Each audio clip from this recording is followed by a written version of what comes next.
Buenas tardes nuevamente a todos y todas los que nos acompañan en nuestra página de Voluntarios PR. Mi nombre es Iris Núñez, coordinadora de la Red para el Desarrollo del Voluntariado del Centro Sofía de la Universidad del Sagrado Corazón. Hoy, 13 de octubre, tenemos un diálogo muy especial porque ya conmemoramos el Día Internacional para la Reducción del Riesgo de Desastres.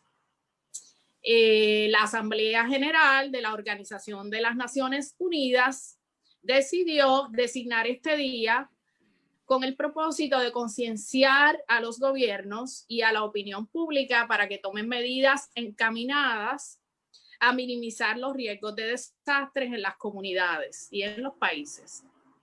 Lauriana, háblanos un poquito sobre este día. Bienvenida, Lauriana. Gracias, Iris. Saludos a todos los que nos acompañan hoy en este diálogo. Este diálogo es un poco distinto, como ha dicho Iris. Hoy estamos hablando de la reducción, ¿verdad?, del riesgo de desastre. Y este año se trata de la gobernanza. Según la ONU, la buena gobernanza del riesgo de desastre nos ayuda a medir, a medir las vidas salvadas, ¿verdad?, a reducir ese número de vidas que se ven afectadas por un desastre y sobre todo también a las reducciones económicas, ¿no?, de las pérdidas económicas. La situación que nosotros atravesamos como país durante este 2020 nos ha hecho ver que necesitamos mejores riesgos, ¿verdad?, mejores planes para evitar estos riesgos. Hoy nos acompaña el señor Roberto Cortés Soto, reportero del Tiempo de Telemundo Puerto Rico. Bienvenido, señor Cortés.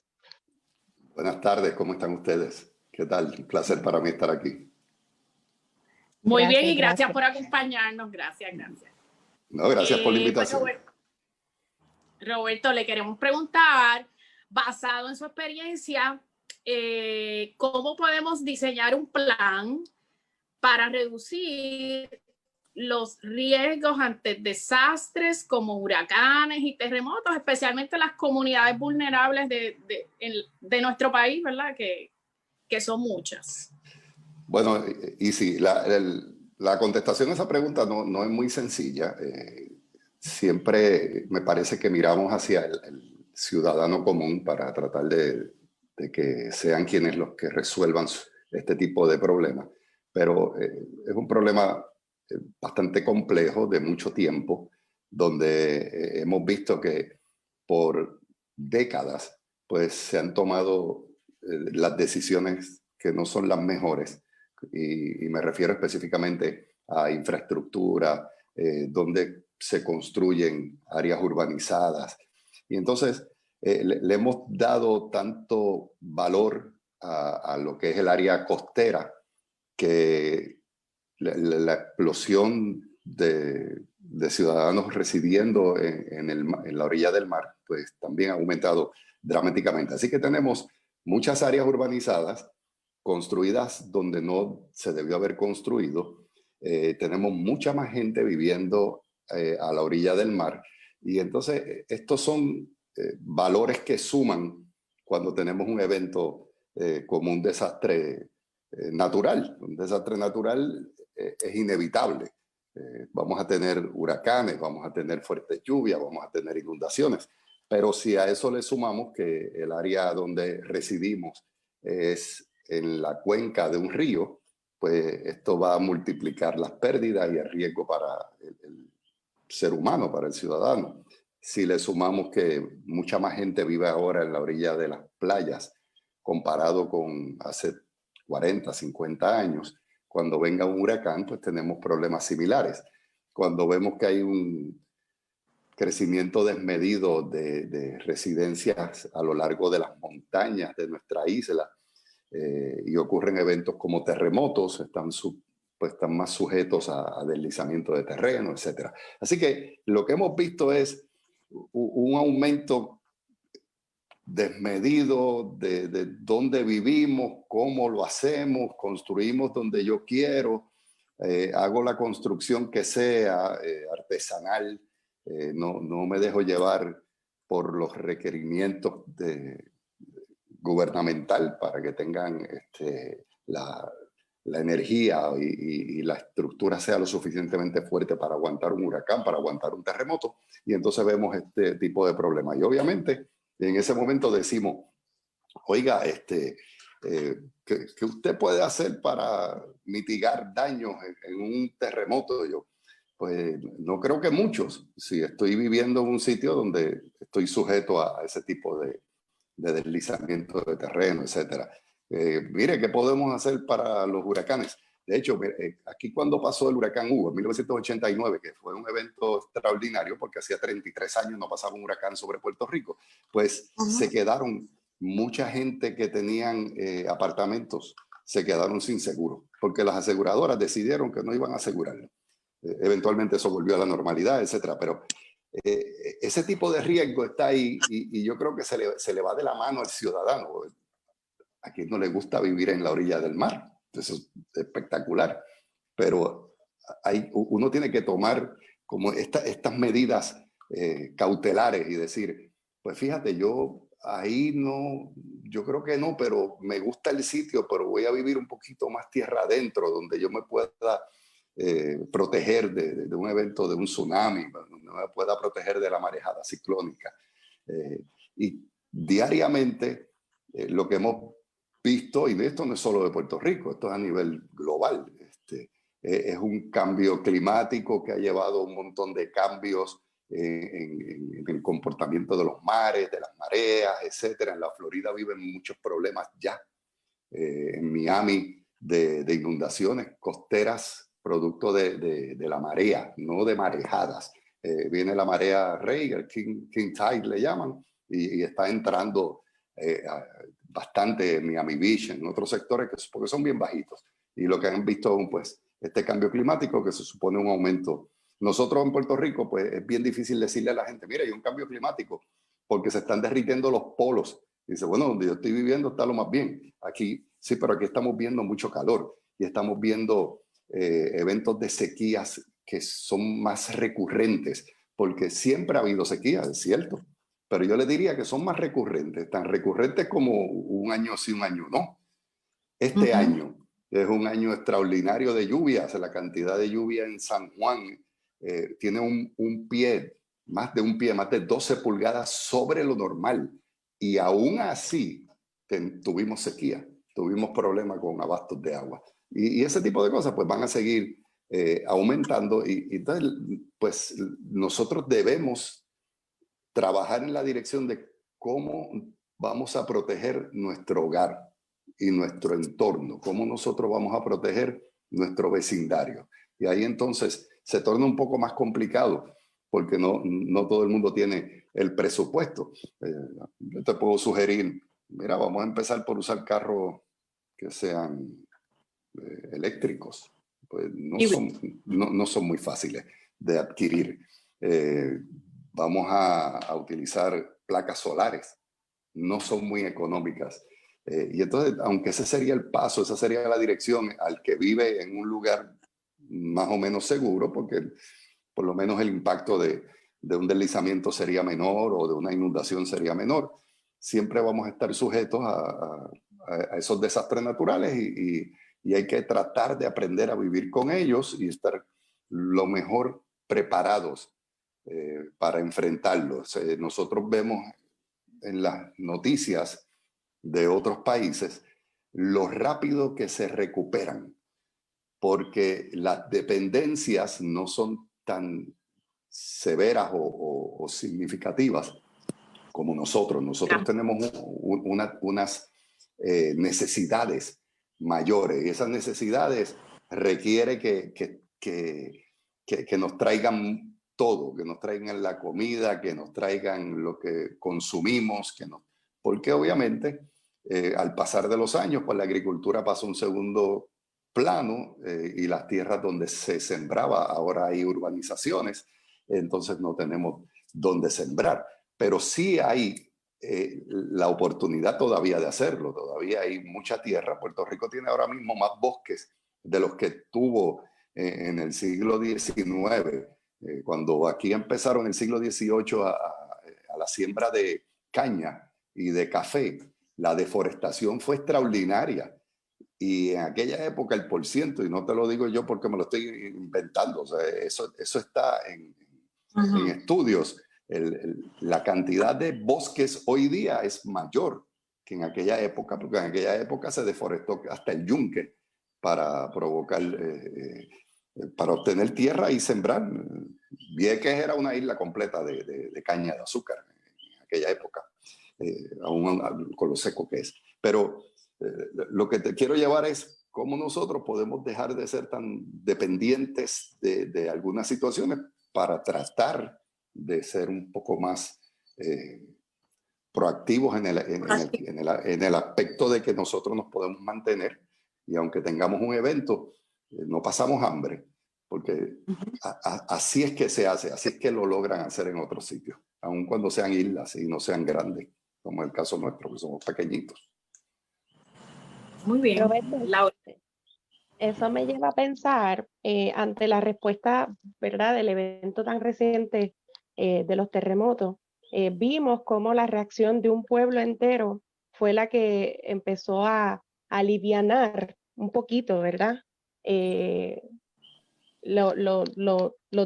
desastre que ocurrió, ¿no?, en el sur de Puerto Rico. Entonces yo le pregunto, como voluntaria, ¿verdad?, como respuesta a ese desastre que ocurrió, cómo el voluntario es esencial para minimizar o para responder luego que el riesgo ya sucedió, cómo el voluntario se convierte en un sujeto esencial de ese proceso de los riesgos. El voluntario en cualquier sitio del planeta Tierra ha probado ser la diferencia en eventos catastróficos de toda índole. En Puerto Rico, yo te diría que el puertorriqueño va más allá todavía. Yo creo que el corazón del puertorriqueño es un corazón grande. Y pues las escucho a ustedes hablando de algunas cosas que hacen y uno escucha de gente que se dedica los fines de semana a arreglarle los techos a la gente que perdieron sus techos con el paso del huracán María hace 3 años. Conozco gente y he podido compartir con ellos que se dedican a llevarle comida a los deambulantes, a los más necesitados.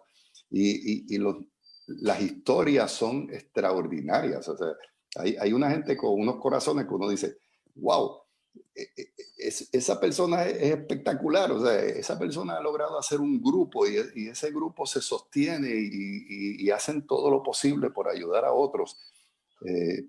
Sin pedir nada a cambio, sin recibir nada a cambio. Así que, aunque hemos visto que hasta en Nueva York, cuando el ataque del 9/11, vimos a una ciudad fría convertirse en una ciudad donde todo el mundo se ayudó. En Puerto Rico es constante.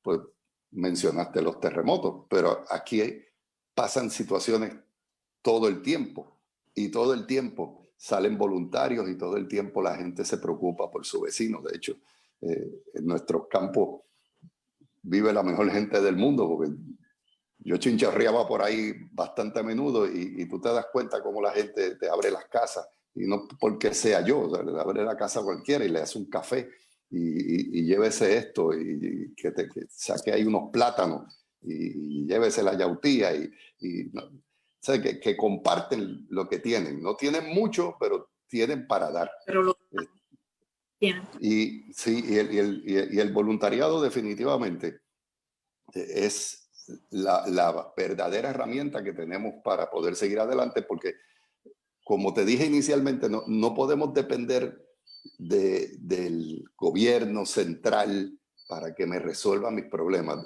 Yo tengo que ver cómo yo puedo manejar las situaciones que yo pueda manejar y mi entorno para tratar de seguir adelante. Hay que orientarnos más. A mí me llama mucho la atención, hay veces que la gente me habla de los huracanes como si eso nunca existiera, y de los propios terremotos. Nosotros llevamos muchos años, yo llevo muchos años haciendo esto. Yo empecé en los 80s a trabajar en televisión, y desde esa época yo estaba haciendo series especiales de terremoto en Puerto Rico, y no era porque uno quería meterle miedo a la gente, ni porque está loco, o sea, que está hablando. No, era que Krista von Hillenbrand, que era la directora de la red sísmica, me dice: Roberto, cada 100 años se repiten los terremotos fuertes en Puerto Rico, y el último fue en 1918. Y el próximo fue cuando. O sea que casi a los 100 años. Y entonces entrábamos a eso para que la gente sepa que hay desastres naturales. Y los naturales no hay forma de evitarlos. Y tenemos que vivir con ellos. Los desastres que nosotros cometemos con otras cosas. Qué sé yo, una vez que se encalló una barcaza llena de petróleo allí en el condado. Pues eso no es un desastre natural. Y ese sí se puede evitar.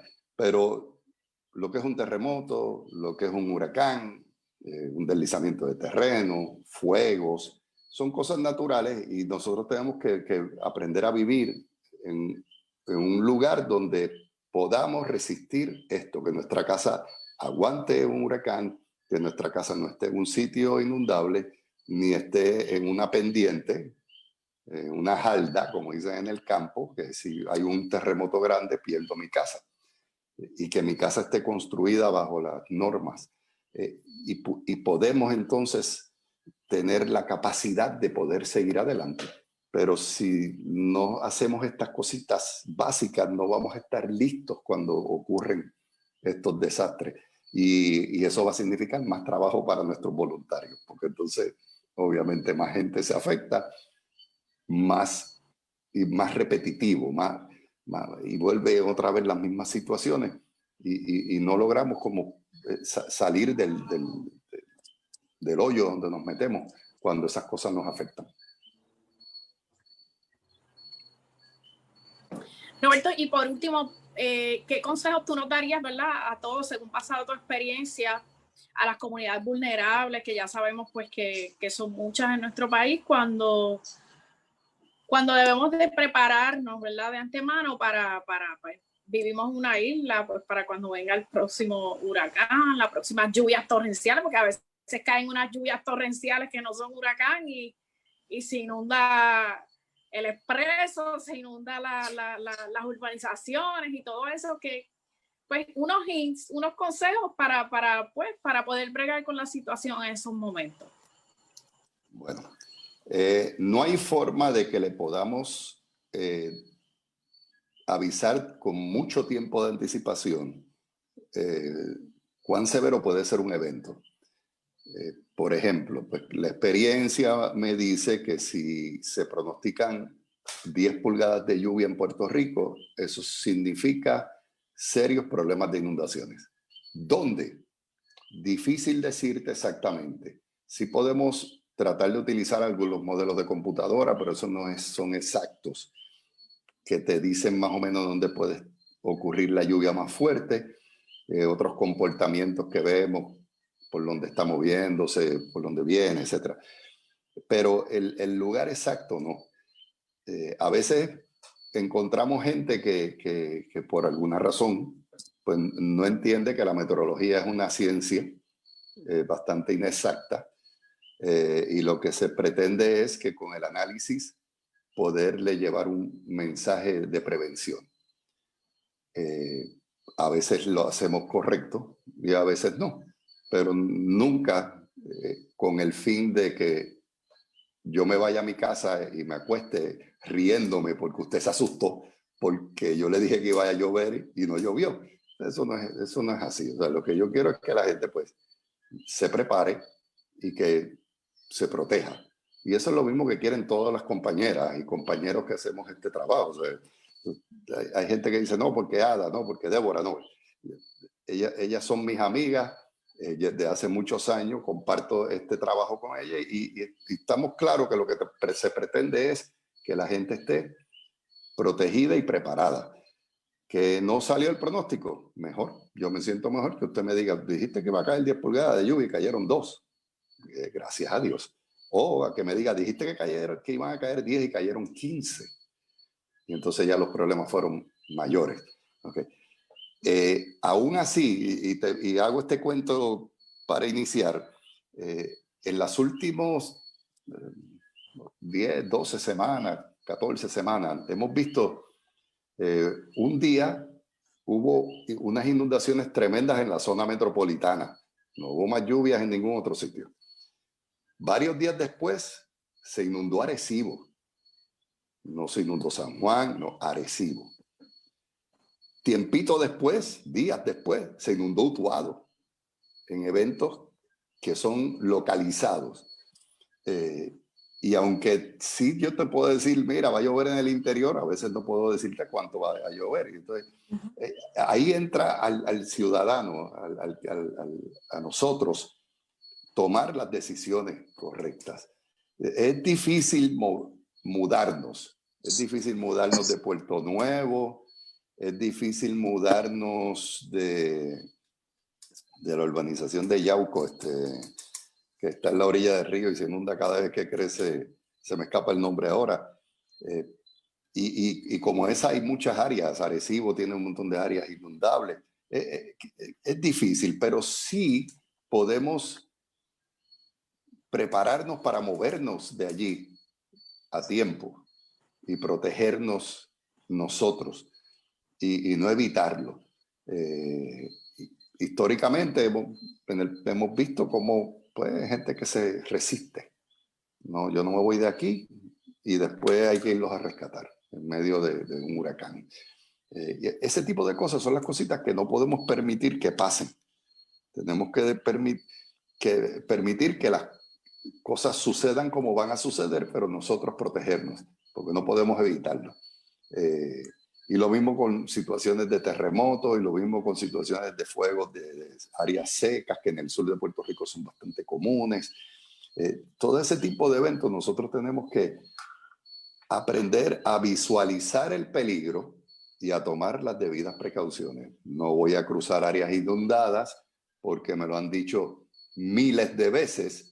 No cruce áreas inundadas ni a pie, ni en carro, ni a caballo. Y le digo a caballo porque se han ahogado a caballo. Y le digo a pie porque se los han llevado la corriente. Y en carro, pues ya lo sabemos cómo pasa. Y esas son cosas que nos toca a cada uno. Mira, nadie dijo que iba a llover, pero se salió la quebrada. Y yo no puedo cruzar por ahí hasta que la quebrada baje. Eso dura una hora. Esas crecidas, como mucho, 45 minutos, una hora y ya están otra vez normales y entonces usted puede seguir su paso. Así que yo creo que debemos ser un poquito más abiertos a la posibilidad y protegernos nosotros y los nuestros.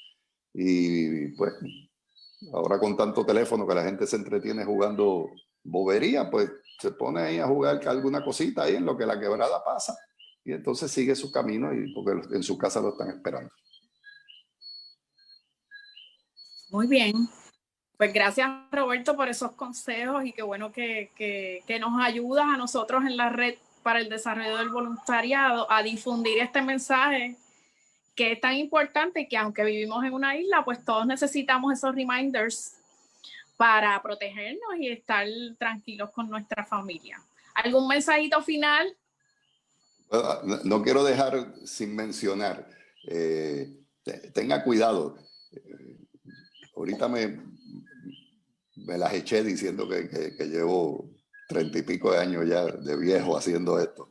Pero cuando yo empecé a hacer esto, no había internet. No existía el Windows.